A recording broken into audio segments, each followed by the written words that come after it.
Hi ಎಲ್ಲರಿಗೂ ನಮಸ್ಕಾರ. ಸುದ್ದಿ ಸಾಗರಿ ಚಾನಲ್ಗೆ ಸ್ವಾಗತ. ಭಾರ್ಗವಿ LLB ಇಂದಿನ ಸಂಚಿಕೆಯಲ್ಲಿ ಏನಾಗ್ತಿದೆ ಅಂತ ನೋಡ್ಕೊಂಡು ಬರೋಣ ಬನ್ನಿ. ಅದಕ್ಕೂ ಮೊದಲು ಯಾರೆಲ್ಲ ನನ್ನ ಚಾನಲ್ಗೆ ಸಬ್ಸ್ಕ್ರೈಬ್ ಮಾಡಿಲ್ವೋ ಈ ಕೂಡಲೇ ಸಬ್ಸ್ಕ್ರೈಬ್ ಮಾಡ್ಕೊಳ್ಳಿ. ಕೋರ್ಟ್ನಲ್ಲಿ ವಿವಾದ ನಡೀತಿರ್ಬೇಕಾದ್ರೆ ಭಾರ್ಗವಿ ಎದ್ದು ನ್ಯಾಯಾಧೀಶರಿಗೆ ನಮಸ್ಕರಿಸಿ ಮಹಾಸ್ವಾಮಿ, ಹೆಣ್ಣು ಅನ್ನೋಳು ಹೇಗಿರಬೇಕು ಅಂತ ಕೇಳ್ತಾಳೆ. ಆಗ ನ್ಯಾಯಾಧೀಶರು ಇದೆಲ್ಲ ಯಾವ ಅರ್ಥದಲ್ಲಿ ಕೇಳ್ತಾ ಇದ್ದೀರಾ ಅಂತ ಕೇಳ್ತಾರೆ. ಆಗ ಭಾರ್ಗವಿ, ನಾ ಯಾಕೆ ಕೇಳ್ತಾ ಇದ್ದೀನಿ ಅಂದರೆ, ಒಂದು ಹೆಣ್ಣು ಹೀಗೆ ಇರಬೇಕು, ಇಂಥ ಬಟ್ಟೆಗಳನ್ನೇ ಹಾಕೋಬೇಕು, ಇಷ್ಟು ಗಂಟೆಯಿಂದ ಇಷ್ಟು ಗಂಟೆವರೆಗೂ ಮಾತ್ರ ಓಡಾಡಬೇಕು, ಇಂಥ ಕೆಲಸಗಳನ್ನೇ ಮಾಡಬೇಕು. ಹೀಗೆ ನಮ್ಮ ಸಮಾಜದಲ್ಲಿ ಹೆಣ್ಣು ಮಕ್ಕಳಿಗೆ ಇಂಥ ಕಟ್ಟುಪಾಡುಗಳನ್ನು ನಮ್ಮ ಜನಗಳು ಮಾಡಿ ಇಟ್ಟಿರೋದು. ಇದು ಯಾವುದು ನಮ್ಮ ಗೌರ್ಮೆಂಟ್ ಮಾಡಿರೋ ರೂಲ್ಸ್ ಅಲ್ಲ. ಸಮಾಜದಲ್ಲಿ ಒಂದು 4 ಜನ ಈ ಥರ ಮಾಡ್ಕೊಂಡಿರ್ತಾರೆ. ಈ 4 ಜನ ಹೇಳಿರೋ ರೂಲ್ಸು ಒಂದು ಹೆಣ್ಣನ್ನು ಅತ್ಯಾಚಾರ ಮಾಡಿ ರಸ್ತೆ ಬದಿಯಲ್ಲಿ ಎಸೆದಿರ್ತಾರೆ. ಅಷ್ಟಾದರೂ ಇವರೆಲ್ಲ ಏನು ಹೇಳ್ತಾರೆ, ಇವಳು ಯಾಕೆ ಅಷ್ಟೊತ್ತಲ್ಲಿ ಅಲ್ಲಿ ಹೋದ್ಲು ಅಂತ. ಆದರೆ ಅತ್ಯಾಚಾರ ಮಾಡಿರೋ ಆ ವ್ಯಕ್ತಿಯ ಕ್ರೂರತೆ ಬಗ್ಗೆ ನಮ್ಮ ಜನ ಯಾರೂ ಮಾತಾಡಲ್ಲ. ಈಗ ಅಷ್ಟೇ, ಸಂಧ್ಯಾ ಮೇಲೆ ಅತ್ಯಾಚಾರ ಆಗಿದೆ, ಆಕೆ ನೋವಲ್ಲಿ ನರಳಾಟದಲ್ಲಿ ಪ್ರಾಣನೇ ಹೋಗಿದೆ. ಹಾಗಂತ ಪೋಸ್ಟ್ಮಾರ್ಟಮ್ ರಿಪೋರ್ಟ್ ಕೂಡ ಬಂದಿದ್ರೂ ಅವಳು ಯಾರ್ದೋ ಜೊತೆ ಓಡಿ ಹೋದ್ಲು ಅಂತ ನಮ್ಮ ಡಿಫೆನ್ಸ್ ಲಾಯರ್ ಹೇಳ್ತಾರೆ. ಕಟೆಕಟೆಯಲ್ಲಿ ನಿಂತಿರೋ ವ್ಯಕ್ತಿ ವಿಕ್ಕಿ. ಇವರು ಈ ಮೊದಲು ಸಂಧ್ಯಾ ಅನ್ನೋ ಹುಡುಗಿ ಮೇಲೆ ಲೈಂಗಿಕ ದೌರ್ಜನ್ಯ ಮಾಡಿದ್ದಾರೆ ಅಂತ ಆರೋಪ ಇದೆ. ಇವನು ಕೊಟ್ಟ ಕಿರುಕುಳನ ಅವಳು ಎಲ್ಲರೂ ಎದುರಿಗೆ ಬಹಿರಂಗಪಡಿಸಿದ್ಲು. ಅದು ಒಂದೇ ಆಕೆ ಮಾಡಿದ ಕೆಲಸ. ಅದು ಒಂದರಿಂದ ಇವನು ಅವಳ ಮಾನ ಪ್ರಾಣ ಎರಡನ್ನೂ ತೆಗೆದುಬಿಟ್ಟ ಅಂತ ವಾದ ಮಾಡ್ತಾಳೆ. ಆಗ ನ್ಯಾಯಾಧೀಶರು, ಇದು ವಿಕ್ರಮ್ ಅವರೇ ಮಾಡಿದಾರೆ ಅನ್ನೋದಕ್ಕೆ ನಿಮ್ಮ ಹತ್ರ ಸಾಕ್ಷಿ ಇದೆಯಾ ಅಂತ ಕೇಳ್ತಾರೆ. ಆಗ ಭಾರ್ಗವಿ, ಇದೆ ಮಹಾಸ್ವಾಮಿ ಅಂತ ನ್ಯಾಯಾಧೀಶರಿಗೆ ಸಾಕ್ಷಿ ಕೊಡ್ತಾಳೆ. ಈ ಕಡೆ ಬೃಂದಾ ವಿಕ್ಕಿನ ತಾಯಿನ ಮನೆಗೆ ಬರೋಕೆ ಹೇಳಿ, ನಿಮಗೆ ಜ್ಯೂಸ್ ಬೇಕಾ ಅಥವಾ ವಿಕ್ಕಿ ಹೊರಗೆ ಬರೋಕೆ ಸಾಕ್ಷಿ ಬೇಕಾ ಅಂತ ಕೇಳ್ತಾಳೆ.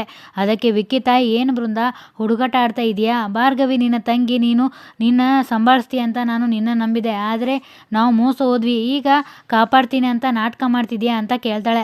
ಆಗ ಬೃಂದಾ, ಆಂಟಿ, ಆ ಭಾರ್ಗವಿ ನಾನು ಒಂದೇ ಅಲ್ಲ, ನಾನು ನಿಜಾನೇ ಹೇಳ್ತಾ ಇರೋದು. ನನ್ನ ಮಾತಿಂದ ನಿಮಗೆ ನಂಬಿಕೆ ಬರ್ತಿಲ್ಲ ಅಲ್ವಾ? ನನ್ನ ಹತ್ತಿರ ಇರೋ ಪ್ರೂಫ್ನ ನಿಮಗೆ ತೋರಿಸ್ತೀನಿ, ಆಗ ನೀವು ನಂಬಬೇಕಾ ಬೇಡವಾ ಅಂತ ಡಿಸೈಡ್ ಮಾಡಿ ಅಂತ ಮೊಬೈಲಲ್ಲಿ ಒಂದು ವಿಡಿಯೋನ ತೋರಿಸ್ತಾಳೆ. ಆಗ ವಿಕ್ಕಿ ತಾಯಿ ಆ ವಿಡಿಯೋನ ನೋಡಿ ಗಾಬರಿ ಆಗ್ತಾಳೆ. ಆಗ ಬೃಂದಾ, ಈಗ ಮಾತಾಡೋಣವಾ, ನನ್ನಿಂದ ಸಹಾಯ ಆಗುತ್ತೆ ಅಂತ ನಂಬ್ತೀರಾ ಅಂತ ಕೇಳ್ತಾಳೆ. ಆಗ ವಿಕ್ಕಿ ತಾಯಿ ಹ್ಞೂ ಅಂತ ತಲೆ ಅಲ್ಲಾಡಿಸ್ತಾಳೆ. ಈ ಕಡೆ ಭಾರ್ಗವಿ, ಮಹಾಸ್ವಾಮಿ, ಪೋಸ್ಟ್ಮಾರ್ಟಮ್ ರಿಪೋರ್ಟ್ ಪ್ರಕಾರ ಆಗಸ್ಟ್ 19ರ ಬೆಳಗಿನ ಜಾವ 1 ಗಂಟೆಯಿಂದ 3 ಗಂಟೆ ಆಸುಪಾಸಿನಲ್ಲಿ ಸಂಧ್ಯಾ ಮೇಲೆ ಬಲಾತ್ಕಾರ ನಡೆದಿದೆ. ಸಂಧ್ಯಾಳೆ ಶವ ಸಿಕ್ಕಿದ ಜಾಗದಿಂದ ಸರಿ ಸುಮಾರು 300 ಮೀಟರ್ ದೂರದಲ್ಲಿ ಒಂದು ಪಾಳು ಬಿಟ್ಟಿರೋ ಬಂಗ್ಲೆ ಇದೆ. ಅಲ್ಲಿ ಬೆಳಗ್ಗೆ ಜಾವ ಇದೇ ವಿಕ್ಕಿ ಅವಳ ಮೇಲೆ ಬಲಾತ್ಕಾರ ಮಾಡಿದ್ದಾನೆ. ನಂತರ ಅವಳನ್ನು ಚಾಕುವಿನಿಂದ ಚುಚ್ಚಿ ಕೊಲೆ ಮಾಡಿದ್ದಾನೆ. ಹೊಸದಾಗಿ ತನಿಖೆ ನಡೆಸಿದಾಗ ಇನ್ನಷ್ಟು ಸಾಕ್ಷಿಗಳು, FIR ಕಾಪಿ ನಿಮ್ಮ ಮುಂದೆ ಇಟ್ಟಿದ್ದೀನಿ. ತನಿಖೆ ಮಾಡುವಾಗ ಇನ್ನಷ್ಟು ಸಾಕ್ಷಿಗಳು ಸಿಕ್ಕಿವೆ ಅಂತ ಹೇಳಿದ್ನಲ್ಲ. ಕೊಲೆಯಾದ ಸ್ಥಳದಲ್ಲಿ ಒಂದು ಸಿಮ್ ಕಾರ್ಡ್ ಸಿಕ್ಕಿದೆ. ಅದೇ ಸ್ಥಳದಲ್ಲಿ ಒಬ್ಬರ ಎಡಗಾಲಿನ ಶೂ ಸಿಕ್ತು. ಅದು ಯಾರ್ದು ಅಂತ ಪತ್ತೆ ಮಾಡುವಾಗ ಗೊತ್ತಾಗಿದ್ದೆ ಆ ಎರಡು ಈ ವಿಕ್ರಮ್ ಭೂಪತಿಗೆ ಸೇರಿದ್ದು ಅಂತ. ಅಷ್ಟೇ ಅಲ್ಲ, ಅತ್ಯಾಚಾರ ಆದ ಜಾಗದಲ್ಲಿ, ಕೊಲೆಯಾದ ಜಾಗದಲ್ಲಿ ಈ ವಿಕ್ಕಿ ಫಿಂಗರ್ ಪ್ರಿಂಟ್ ಸಿಕ್ಕಿದೆ. ನಮ್ಮ ಡಿಫೆನ್ಸ್ ಲಾಯರ್ JP ಪಾಟೀಲ್ ಅವರು ವಿಕ್ಕಿ ಮನೆಯಲ್ಲಿ ಇದ್ದ ಮೊಬೈಲ್ನ ಸಿಗ್ನಲ್ ತೋರಿಸಿದ್ದಾರೆ. ಹಾಗೆ ತೋರಿಸಿ ಆರೋಪನ ಸುಲಭವಾಗಿ ಮುಚ್ಚಾಕ್ಬೋದು ಅನ್ನೋದು ಅವರ ಯೋಚನೆ ಆಗಿರ್ಬೋದು. ಆದರೆ ಪೊಲೀಸರ ತನಿಖೆಯಲ್ಲಿ ವಿಕ್ಕಿ ಅವರದೇ ಇನ್ನೊಂದು ಸಿಮ್ ಕಾರ್ಡ್ ಸಿಕ್ಕಿದೆ. ಅದು ಎಲ್ಲಿ? ಅತ್ಯಾಚಾರ ಆದ ಜಾಗದಲ್ಲಿ ಮಹಾಸ್ವಾಮಿ. ಹೀಗೆ ಆಗ್ಬೋದು ಅಂತ ಮೊದಲೇ ಯೋಚನೆ ಮಾಡಿದ್ರೇನೋ, ಅದಕ್ಕೆ ಮೊಬೈಲ್ನ ಮನೆಯಲ್ಲೇ ಬಿಟ್ಟು ಹೋಗಿರ್ಬೋದೇನೋ. ಅಫಿಷಿಯಲ್ ಮೊಬೈಲ್ನ ಮನೆಯಲ್ಲಿ ಬಿಟ್ಟು ಅನ್ಅಫಿಷಿಯಲ್ ಮೊಬೈಲ್ನ ತೊಗೊಂಡು ಹೋಗಿದ್ದಾರೆ ಅಂತ ಹೇಳ್ತಾಳೆ. ಆಗ JP ಪಾಟೀಲ್, ಈ ಥರ ಊಹಾಪೋಹಗಳಿಂದ ತಪ್ಪು ಸಾಬೀತು ಆಗಲ್ಲ ಅಂತ ಈ ಭಾರ್ಗವಿಗೆ ಗೊತ್ತಿಲ್ಲ ಅನಿಸುತ್ತೆ ಅಂತ ಹೇಳ್ತಾನೆ. ಆಗ ಭಾರ್ಗವಿ, ಮಹಾಸ್ವಾಮಿ, ಈಗಾಗಲೇ JP ಸರ್ ವಿಡಿಯೋದ 2 ತುಣುಕುಗಳನ್ನು ತೋರಿಸಿದ್ದಾರೆ. ಅದಕ್ಕಿಂತ ಮುಂಚೆ ಇರೋ ಒಂದು ವಿಡಿಯೋ ತುಣುಕನ್ನು ನಾನು ನಿಮ್ಮ ಮುಂದೆ ಪ್ರಸ್ತುತಪಡಿಸ್ತೇನೆ ಅಂತ ಹೇಳಿ ಒಂದು ಪೆನ್ಡ್ರೈವ್ನ ನ್ಯಾಯಾಧೀಶರ ಕೈಗೆ ಕೊಡ್ತಾಳೆ. ಆಗ JP ಪಾಟೀಲ್, ಅರ್ಜುನ್, ವಿಕ್ಕಿ ಎಲ್ಲರೂ ಗಾಬರಿ ಆಗ್ತಾರೆ. ನ್ಯಾಯಾಧೀಶರು ಆ ವಿಡಿಯೋನ ನೋಡ್ತಾರೆ. ಆಗ JP ಪಾಟೀಲ್, ಇಲ್ಲ ಮಹಾಸ್ವಾಮಿ, ಯಾರೋ ಒಬ್ಬ ಹುಡುಗಿ ಸಂಧ್ಯಾ ಜೊತೆ ಇದ್ಲು ಅಂತ ವಿಕ್ಕಿನೇ ಕೊಲೆಗಾರ ಅಂತ ಹೇಳೋಕ್ಕಾಗಲ್ಲ ಮಹಾಸ್ವಾಮಿ ಅಂತ ಹೇಳ್ತಾರೆ. ಆಗ ಭಾರ್ಗವಿ, ಅಲ್ಲ ಸರ್, ಇದಕ್ಕೆ ಮುಂಚೆ ಅದೇ ಅನಾಮಿಕ ತೋರಿಸಿ ಅವಳಿಗೆ ಕೊಲೆಗಾರ್ತೆ ಅನ್ನೋ ಪಟ್ಟ ಕಟ್ಟಿದ್ರಿ ಅಲ್ವಾ ಸರ್ ಅಂತ ಹೇಳ್ತಾಳೆ. ಆಗ JP ಏನು ಮಾತಾಡದೆ ಸುಮ್ಮನೆ ಕೂತ್ಕೋತಾನೆ. ಆಗ ಭಾರ್ಗವಿ, ಫಾರ್ಮ್ ಹೌಸ್ನಿಂದ ಹೊರಗಡೆ ಬಂದಿದ್ದ ವಿಕ್ಕಿ ಸಂಧ್ಯಾಳನ್ನು ಕಿಡ್ನಾಪ್ ಮಾಡಿದ್ದ. ಬೆಂಗಳೂರಿನ ಹೊರವಲಯದಲ್ಲಿ ಇರೋ ಪಾಳ್ ಬಂಗಲೆಗೆ ಅವಳನ್ನು ಕರ್ಕೊಂಡು ಹೋದ. ಅವಳನ್ನು ಅತ್ಯಾಚಾರ ಮಾಡ್ದ. ಅಲ್ಲಿಂದ 300 ಮೀಟರ್ ದೂರದಲ್ಲಿ ಅವಳ ದೇಹನ ಬಿಸಾಕ್ದ. ಅವಳ ದೇಹನ ಎಸೆದು ಎಸ್ಕೇಪ್ ಆಗಿದ್ದಾನೆ ಅಂತ ಹೇಳ್ತಾಳೆ. ಆಗ ವಿಕ್ಕಿ, ಇಲ್ಲ ಮಹಾಸ್ವಾಮಿ, ನಾನು ಏನೂ ಮಾಡಿಲ್ಲ, ನಾನು ಅವಳಿಗೆ ಏನೂ ಮಾಡಿಲ್ಲ, ನಿಜವಾಗ್ಲೂ ಕೊಲೆ ಮಾಡಿಲ್ಲ ಮಹಾಸ್ವಾಮಿ ಅಂತ ಜೋರಾಗಿ ಹೇಳ್ತಾನೆ.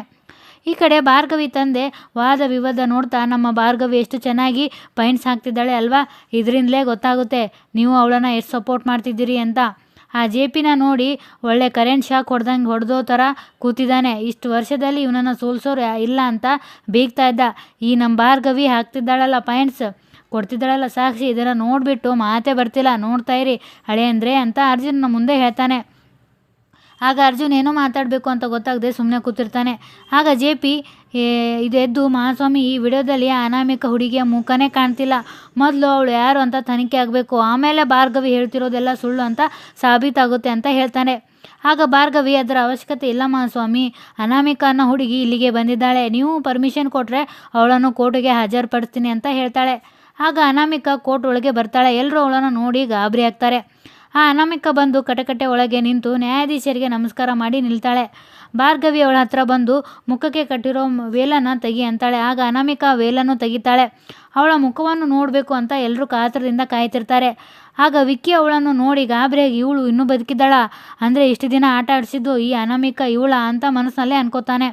ಆಗ ಅನಾಮಿಕಾ, ನನ್ನ ಹೆಸರು ಸ್ಫಟಿಕಾ ಅಂತ, ನಾನು ಕೂಡ ಸಂಧ್ಯಾ ಥರ ವಿಕ್ಕಿಯಿಂದ ಲೈಂಗಿಕ ಕಿರುಕುಳಕ್ಕೆ ಒಳಗಾಗಿದ್ದವಳು. ಅವನಿಂದ ನಾನು ತುಂಬ ಮಾನಸಿಕವಾಗಿ ದೈಹಿಕವಾಗಿ ಹಿಂಸೆಗೆ ಒಳಗಾಗಿದ್ದೀನಿ. ಅವತ್ತು ರಾತ್ರಿ ಎಲ್ಲನೂ ಮಾತಾಡಿ ಸಮಸ್ಯೆನ ಸರಿ ಮಾಡಬೇಕು ಅಂತ ವಿಕ್ಕಿ ಫಾರ್ಮ್ ಹೌಸ್ಗೆ ಬರ್ತಿದ್ದೆ ಅಂತ ಹೇಳ್ತಾಳೆ. ಆಗ ಭಾರ್ಗವಿ ಆ ದಿನ ಡೇ ಟು ಟೈಮ್ ಏನಾದರೂ ನೆನಪಿದೆಯಾ ಅಂತ ಕೇಳ್ತಾಳೆ. ಆಗ ಸ್ಫಟಿಕಾ, ಆಗಸ್ಟ್ 18 ರಾತ್ರಿ 11 ಗಂಟೆ ಇರ್ಬೋದು. ಅಷ್ಟರಲ್ಲಿ ಸಂಧ್ಯಾ ತುಂಬ ಭಯದಿಂದ ಓಡಿ ಬರ್ತಾ ಇರೋದು ಕಾಣಿಸ್ತು. ಅವಳನ್ನು ಕಾಪಾಡಿದಾಗ ಅಲ್ಲೇ ಇದ್ದ ಆ ವಿಕ್ಕಿ ನೀಸ್ತನ ಗೊತ್ತಾಯಿತು. ಅಷ್ಟರಲ್ಲಿ ಆ ವಿಕ್ಕಿ ಬಂದ. ಈ ವಿಕ್ಕಿ ಇವಳನ್ನು ಬಿಟ್ಟು ಹೋಗು ಅಂತ ಹೆದರಿಸ್ದ. ರಾಡ್ ಎತ್ಕೊಂಡು ನನ್ನ ತಲೆ ಮೇಲೆ ಹಲ್ಲೆ ಮಾಡೋಕ್ಕೂ ಬಂದ. ತಪ್ಪಿಸ್ಕೊಳ್ಳೋ ಜಂಟಾಟದಲ್ಲಿ ಮತ್ತೆ ತಲೆಗೆ ಬಲವಾಗಿ ಹೊಡೆದ. ಹಾಗೆ ಸಂಧ್ಯಾನ ಓಡಿಸ್ಕೊಂಡು ಹೋದ. ಅದು ಆದ ನಂತರ ನನಗೆ ಪ್ರಜ್ಞೆ ಬಂತು. ಆದರೆ ಅಲ್ಲಿ ಆ ವಿಕ್ಕಿ ಆಗಲಿ ಸಂಧ್ಯಾ ಆಗಲಿ ಇರಲಿಲ್ಲ. ವಿಕ್ಕಿ ನನ್ನ ಕೈಗೂ ಸಿಗಲಿಲ್ಲ. ಅದಾದ ನಂತರ ಸಂಧ್ಯಾ ಸಾವಿನ ಸುದ್ದಿ ಕೇಳಿ ಶಾಕ್ ಆಯಿತು. ರಾತ್ರಿ ನಾನು ಕಾಪಾಡಿದ ಹುಡುಗಿ ಬೆಳಿಗ್ಗೆ ಎದ್ದು ನ್ಯೂಸ್ ನೋಡಿದಾಗ ಅವಳು ಅನ್ನೋದು ಗೊತ್ತಾಗಿ ಮೈ ನಡುಗ್ತು ಅಂತ ಹೇಳ್ತಾಳೆ. ಆಗ ಭಾರ್ಗವಿ, ಸರಿ ಇದನ್ನು ಯಾಕೆ ಅವತ್ತೇ ಹೇಳಿಲ್ಲ ನೀವು, ವಿಷಯ ಗೊತ್ತಾದ ಮೇಲೆ ಪೊಲೀಸ್ಗೆ ಹೇಳ್ಬೋದಾಗಿತ್ತು ಅಲ್ವಾ ಅಂತ ಕೇಳ್ತಾಳೆ. ಆಗ ಸ್ಫಟಿಕಾ, ಇದಕ್ಕೆಲ್ಲ ವಿಕ್ಕಿನೇ ಕಾರಣ ಅಂತ ಗೊತ್ತಾಗಿರೋದ್ರಿಂದ ಭಯದಲ್ಲಿ ಸುಮ್ಮನೆ ಆಗಿಬಿಟ್ಟೆ. ಆದರೆ ಆಮೇಲೆ ನನ್ನ ಮನಸ್ಸು ತಡಿಲಿಲ್ಲ, ಅದಕ್ಕೆ ನಿಮ್ಮ ಹತ್ರ ಬಂದು ಹೇಳಿದೆ ಅಂತ ಹೇಳ್ತಾಳೆ. ಆಗ ಭಾರ್ಗವಿ, ಮಹಾಸ್ವಾಮಿ, ಸ್ಫಟಿಕಾ ಅವರು ಈ ಘಟನೆಯನ್ನು ಪ್ರತ್ಯಕ್ಷವಾಗಿ ನೋಡಿರುವ ಜೀವಂತ ಸಾಕ್ಷಿ ಆಗಿರೋದು ಇಷ್ಟೇ. ಮಹಾಸ್ವಾಮಿ, ಫಾರ್ಮ್ ಹೌಸ್ನಿಂದ ವಿಕ್ಕಿ ಹೊರಗಡೆ ಬಂದು ಸ್ಫಟಿಕಾ ಮೇಲೆ ಹಲ್ಲೆ ಮಾಡಿದ್ದಾನೆ. ಅದು ಆದ ನಂತರ ಸಂಧ್ಯಾನ ಅಲ್ಲಿಂದ ಕಿಡ್ನಾಪ್ ಮಾಡಿ ಅವಳನ್ನು ಅತ್ಯಾಚಾರ ಮಾಡಿದ್ದಾನೆ. ಇಂಥ ಮೃಗಗಳು ಸಮಾಜದಲ್ಲಿ ತಿರುಗಾಡ್ಕೊಂಡು ಇರೋದಕ್ಕೆ ಯೋಗ್ಯರೇ ಅಲ್ಲ. ಅದಕ್ಕೆ ವಿಕ್ಕಿಗೆ ಜೀವಾವಧಿ ಶಿಕ್ಷೆ ಕೊಡಬೇಕು ಅಂತ ಕೇಳ್ಕೊತಾ ಇದ್ದೀನಿ ಅಂತ ಹೇಳಿ ಹೋಗಿ ಕೂತ್ಕೋತಾಳೆ. ಆಗ ನ್ಯಾಯಾಧೀಶರು ವಾದ ವಿವಾದಗಳನ್ನು ಕೇಳಿದ ನಂತರ ಸಾಕ್ಷಿಗಳನ್ನು ಪರಿಶೀಲಿಸಿದ ನಂತರ ಈ ಕೇಸಲ್ಲಿ ಇನ್ನೂ ಹೆಚ್ಚಿನ ತನಿಖೆ ಆಗಬೇಕಾಗಿದೆ. ಹಾಗಾಗಿ ವಿಕ್ರಮ್ ಭೂಪತಿಯವರನ್ನು ನ್ಯಾಯಾಂಗ ಬಂಧನದಲ್ಲಿ ಇಡಬೇಕೆಂದು ಈ ಕೋರ್ಟ್ ಆದೇಶಿಸುತ್ತದೆ ಅಂತ ಹೇಳ್ತಾರೆ. ಆಗ ಭಾರ್ಗವಿ ತಂದೆಗೆ ಮತ್ತು ಅಲ್ಲಿರೋ ಪೊಲೀಸರಿಗೆ ತುಂಬ ಖುಷಿಯಾಗುತ್ತದೆ. ಇಲ್ಲಿಗೆ ಈ ಸಂಚಿಕೆ ಮುಕ್ತಾಯ ಆಗ್ತದೆ. ಈ ಸಂಚಿಕೆ ನಿಮಗೆ ಇಷ್ಟ ಆದರೆ ದಯವಿಟ್ಟು ಒಂದು ಲೈಕ್ ಕೊಡಿ. ಧನ್ಯವಾದಗಳು.